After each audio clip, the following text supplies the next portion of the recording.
Zaid's reflection in the lake showed him already dead. He staggered back from the window, but the corpse in the water wasn't moving with him. It just floated there, eyes silver and bloated, mouth open in a silent scream. The black candle he just lit burned cold behind him, its flame casting no light, only shadow. Then the corpse's eyes blinked. Outside, something broke the surface of Lake Kisaro with a wet, dragging sound, something massive pulling itself onto the shore. Coming for the house. Coming for him. If you want to see what crawls out of that lake, hit that subscribe button right now. Because what Zaid discovers about his grandfather will change everything. 6 hours earlier, Zaid knelt beside Grandmother Fella's deathbed, watching her drown from the inside. Water poured from her mouth in silver streams, soaking the woven mat beneath her frail body. Her fingers clawed at his shirt, pulling him close enough to smell the lake on her breath. "The house," she choked, eyes wild with terror. "He left you the house. Don't light the candle, Zaid. Kofi is still." Her body convulsed. More water gushed out, this time from her nose and ears. Then she went still, silver foam coating her lips like poisoned honey. The lamp flickered out. Zaid sat in the darkness, his grandmother's final grip slowly loosening on his collar. He'd come back to Tumari to escape his problems in Mbala, the debt collectors, the threats, the 48 hours he had left before they found him. Now he had a new problem, a dead grandmother and a house he never wanted. The door creaked open. Elder Mensa stepped inside, holding a rusted key that caught the moonlight. "The house on the cliff is yours now," Mensa said, his voice flat.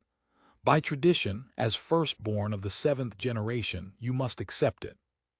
"I don't want it." "That's not how tradition works." Mensa placed the key on Fella's chest. "Spend one night there, then you can sell it to the council and leave. Refuse and you're exiled from Tumari." Zaid stared at the key. He needed money, fast. If the house could buy him time, maybe even pay off his debts. "Fine, one night." Outside, Imara waited in the darkness, arms crossed over her chest. His ex-girlfriend looked different now, thinner, tired, like she hadn't slept in weeks. "Don't do this," she said quietly. "Everyone who sleeps in that house has the same nightmare. They dream they're drowning while something watches from below." "It's just one night, Imara. Just sell it to the council without going inside. Please, Zaid." He wanted to ask why she cared. They'd broken up 8 months ago, before he left for the city, before everything fell apart. "I need the money," he said instead. She looked away, jaw tight. "Then I hope you're ready for what you'll find." The cliffside house overlooked Lake Kisaro like a judge watching the condemned. Dried blood covered the door in strange patterns. Cowrie shells hung from the frame on rotted string. White chalk symbols marked the threshold, warnings in the old language Zaid had never learned. He pushed the door open. Dust covered everything except one thing, a clay jar sitting on the center table, perfectly clean. Steam rose from its surface in the cold room, curling toward the ceiling like reaching fingers. Zaid's hands shook as he approached it. This was wrong. Everything about this was wrong. A letter lay beside the jar, the ink still wet. "7th grandson, I've waited so long. Light the black candle at midnight when the lake is calm. It's your only chance to free me from what I've become. But know this, the moment that flame catches, you have 3 days to take my place at the bottom of Lake Kisaro, or everyone you've ever loved drowns from within. The elders know. They've always known. They'll make sure you comply. I'm sorry. Kofi, guardian of the deep." Zaid's phone buzzed. He pulled it out and his blood went cold. Unknown photos were uploading to his gallery, dozens of them spanning decades. In every single one, a man in old fishing clothes stood in the background. At the market in 1955. At the dock in 1983. At the village square in 2009. The same man, unchanged, always watching. "Kofi." The most recent photo loaded, taken this morning outside this house. Kofi stood at the window, palm pressed against the glass. Zaid looked at the window. A wet handprint remained on the outside, water still dripping down the pane. One man's burden for the good of hundreds. Elder Mensa stood in the village square the next morning, arms spread wide as Zaid confronted him. 3 other elders flanked him, their eyes catching the light wrong, a silver sheen that shouldn't exist. "You knew," Zaid said. "You all knew about the pact." "Your grandfather's service gave us 70 years of prosperity," Mensa replied. "Full nets, healthy children, good rains. Would you rather we starve?" "He's a person, not a sacrifice." "He was a person, now he's something else, and soon you will be too." Behind them a child collapsed at the well, then another, and another. They clutched their throats, coughing up silver water that shouldn't be in their lungs. The liquid pooled on the ground, reflecting the sky like scattered mirrors. Amara ran toward Zaid, panic twisting her features. "My little brother," she gasped. "He's 6 years old. He's never even swum in the lake, and he's drowning, Zaid. He's drowning in his own bed." Zaid grabbed Mensa's robes. "Stop this." "We can't, only you can. Light the candle, honor the pact, or watch them all die." The sun began to set. Midnight was coming. Imara pulled Zaid away from the square, her grip iron-tight on his wrist. She dragged him behind the old shrine, where the lake's surface rippled in the fading light. "There's something I need to tell you," she said, voice breaking. "Something I should have told you months ago." "Imara, I don't have time." "I'm pregnant." The words hit like stones. 3 months, it's yours, Zaid. I was going to tell you after the funeral, but now—" she pressed a hand to her stomach. "Now our baby is part of this curse too." Zaid's world tilted. A baby, his baby, the 8th generation. Footsteps approached. Elder Mensa and 6 villagers emerged from the shadows, their eyes now fully silver, glowing in the dusk like lanterns. 10 minutes until midnight," Mensa said. His voice sounded wet like speaking through water. "Light the candle, Zaid, or we throw the pregnant girl into the lake. The spirits accept all kinds of payment." Amara's hand found Zaid's. Her fingers were trembling. "Go," she whispered. "Light it, I'll be okay." "No. Our baby needs you to live. Whatever happens, live. But what happens next will shock you. Stay with me." The black candle sat waiting. Zaid's hands shook as he struck the match. The flame caught, turned black, and everything changed. His reflection in the window showed him dead. The thing in the lake blinked, and from the water came that wet, dragging sound, something massive pulling itself onto shore. The door exploded inward. Kofi stumbled inside, and Zaid's scream died in his throat. His grandfather's skin looked like wet leather stretched over bone. His fingers were webbed, ending in cracked nails the color of old ivory. Like weeds grew from his scalp like hair, and when he smiled, Zaid saw rows of silver-fish teeth. "Hello, grandson." Water poured from Kofi's mouth when he spoke, splashing onto the floor. "We have so much to discuss." What are you?" "Guardian of the deep, servant of the lake, prisoner of my own crime." Kofi moved closer, joints bending wrong, leaving wet footprints that steamed in the cold air. "I've been waiting 70 years for you. Grandmother said you were trapped, that I could free you." Kofi laughed, a sound like drowning. "Free me? Oh, sweet boy, the only freedom is replacement. You take my place. I return to the surface. That's how it works." "Then I'll do it. Just stop hurting the villagers. Stop hurting Imara's brother." "Noble, stupid, but noble." Kofi circled him like a predator. "But you don't understand what you're agreeing to. The pact doesn't end with you. Your child will take your place in 70 years. Then their child. Then theirs. Forever and ever, one generation enslaving the next." The words sank in like stones. "No," Zaid whispered. "Yes, I murdered the previous guardian to take this position. Her name was Sarama. She was pregnant, just like your Imara." Kofi's smile widened. "I killed her for her fishing territory during the drought. The lake spirits caught me. Gave me a choice, serve 70 years as guardian, or watch everyone in Tumeri die. I chose service. I chose to live. The window shattered. Imara climbed through, eyes blazing.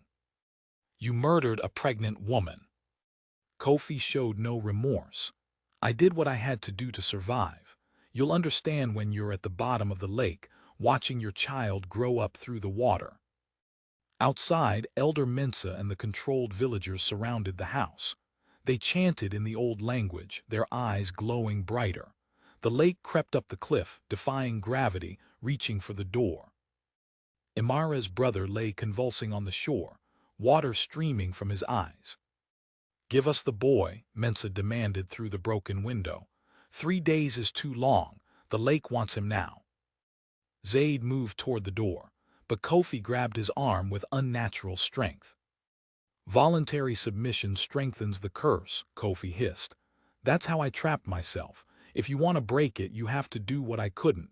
He paused, 70 years of isolation cracking his resolve.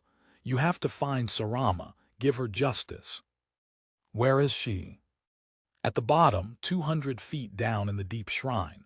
I weighted her body with stones, hid her where no one would look. The spirits made me guardian of my own crime scene. Kofi's fish teeth clicked together. Retrieve her remains. Expose my crime to the spirits directly. Maybe they'll break the pact. Why would you help me? Because 70 years is enough. Madness flickered in Kofi's silver eyes. Because I'm tired of watching. Because I want to either be free or be dead, and right now I'm neither. Imara stepped forward. I'm a certified diver. I teach the village children swimming and safety. You're pregnant, Zaid said. That's exactly why I have to do this.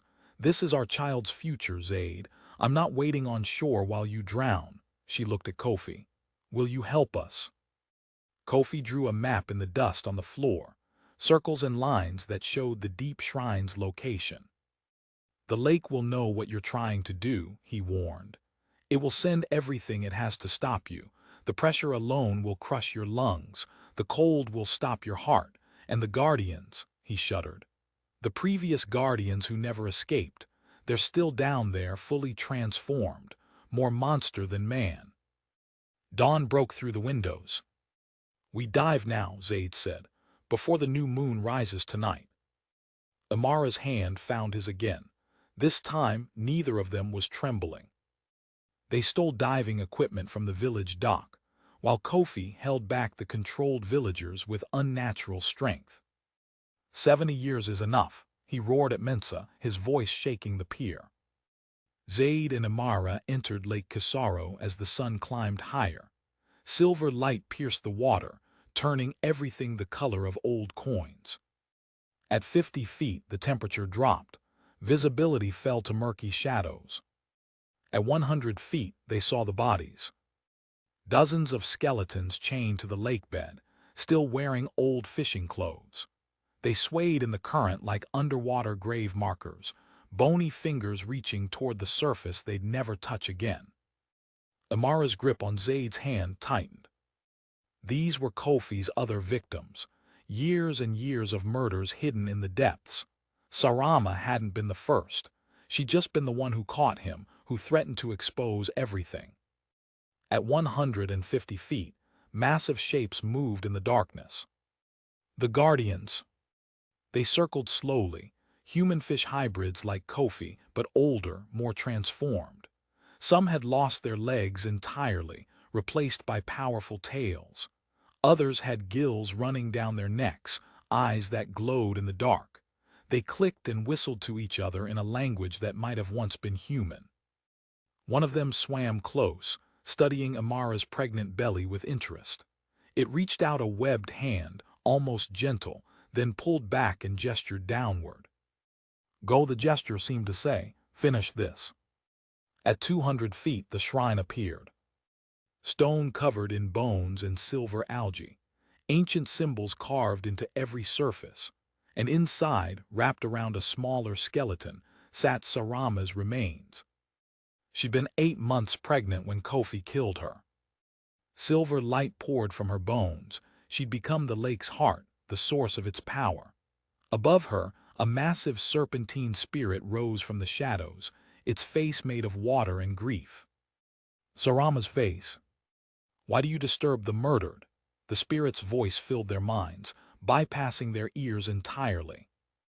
What Zaid says next will determine if anyone survives. Keep watching. Zaid showed her everything through the water, memories flowing between them like currents.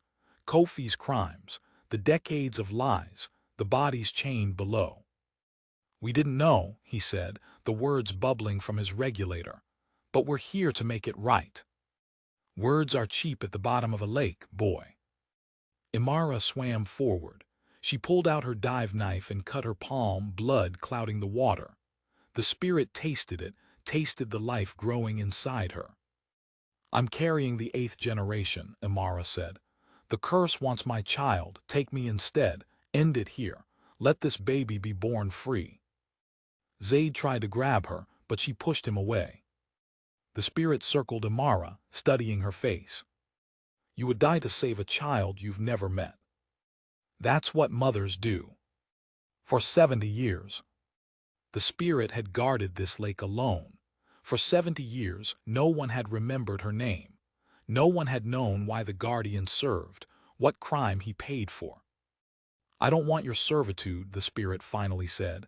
I want witness. I want justice. Bring Kofi down here, make him face what he's done, make him see his victims, then I will judge.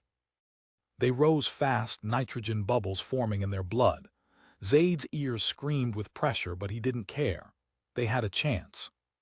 Kofi waited on shore, eager and desperate. Did you break it? Am I free? Zaid grabbed his grandfather's wet leather arm. The spirit wants to see you, one last time. Terror, real, human terror, crossed Kofi's transformed face. No, I won't go back down there. But Imara grabbed his other arm, and together they dragged him into the water. The moment Kofi touched the surface, the lake pulled. He screamed, bubbles erupting from his fish-toothed mouth as he was dragged to 200 feet in seconds. At the shrine, all the skeletons rose.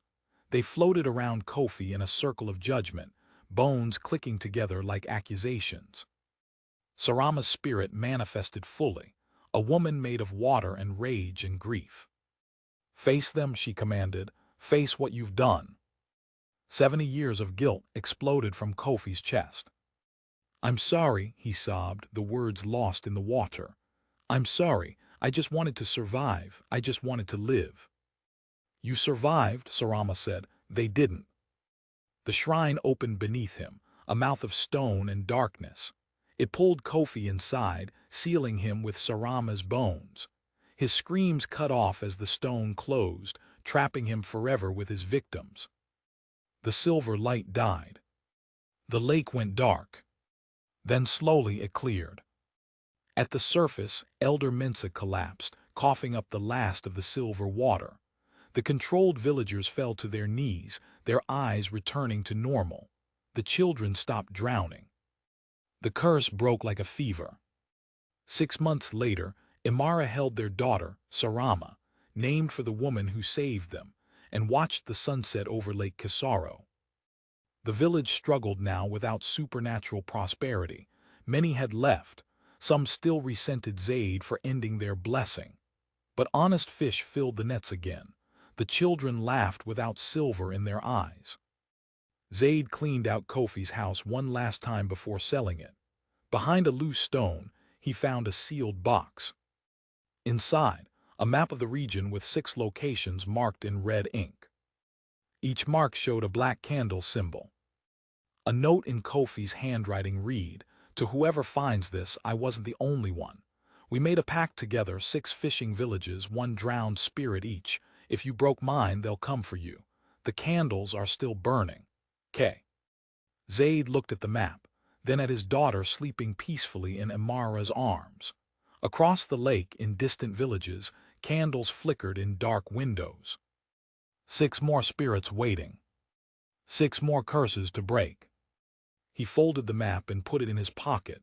Imara caught his eye, reading his expression.